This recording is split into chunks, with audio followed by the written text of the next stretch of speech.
Thanks so much. Thank you very much. Delighted to be here, and I personally want to thank everybody for coming out. It's just so encouraging to see such a great audience. I'm going to take you through some wild and woolly ideas, but I want to make two local references first to cover off some logistics. You'll see the word Scarborough at the bottom, and that's because after I finished, I moved house, and for the last 2 weeks I've been living out of boxes and was not able to update the footer, so I apologize. But I also want to bring in a local reference that some of the older people in the audience might recall with me about Oshawa. My first exposure, I live in Toronto, and I know, but my first exposure to Oshawa was as a child when Donald Jackson won the gold medal in skating, men's figure skating, and some of you people that will remember from that time, you see I knew, that Jim McKay on the ABC Olympic broadcast, as Donald Jackson mounted the podium, informed the audience that he was from the small town of Oshawa, Ontario.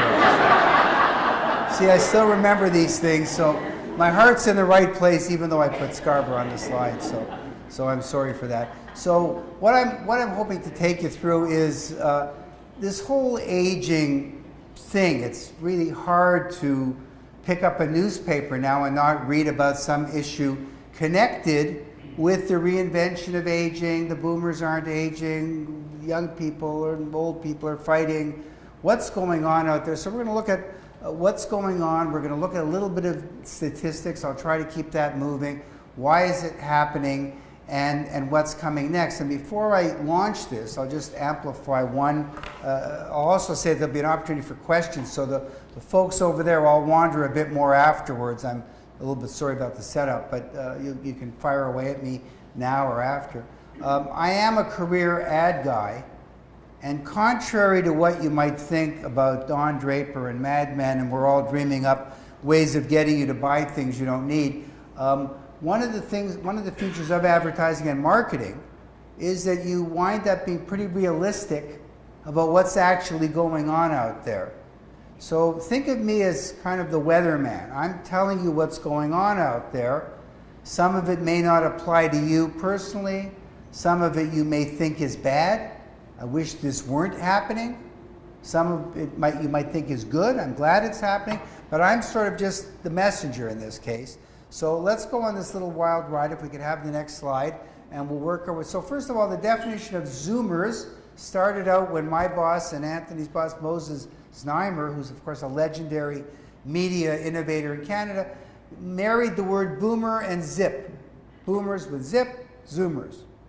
We then expanded the definition because we didn't want to stop talking to people when they turned 66 or so, which is the oldest boomer.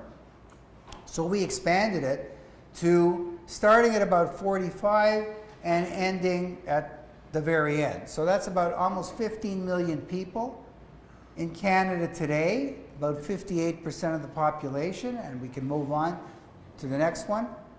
And this is very important because not only is it the largest group, but the domination of this group will continue. This is Stats Canada. The red is women, the blue is men.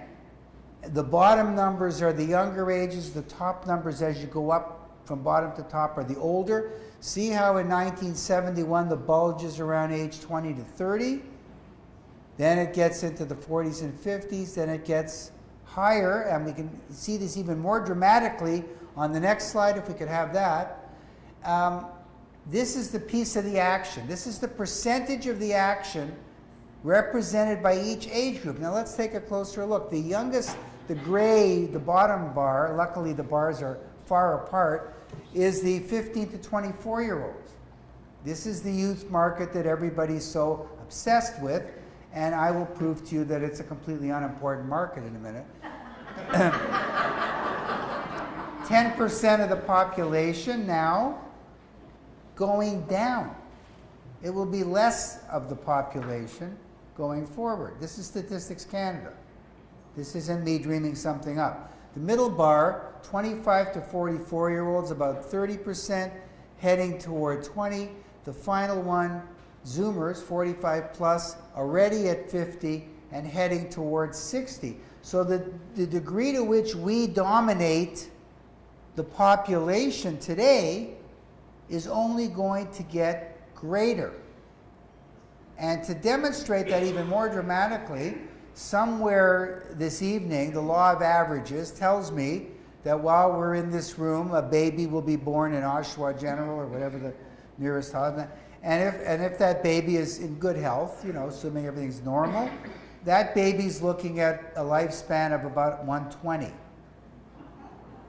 And that's without asking science to do anything crazy. That's just taking what they already know and what they think they're going to be able to do.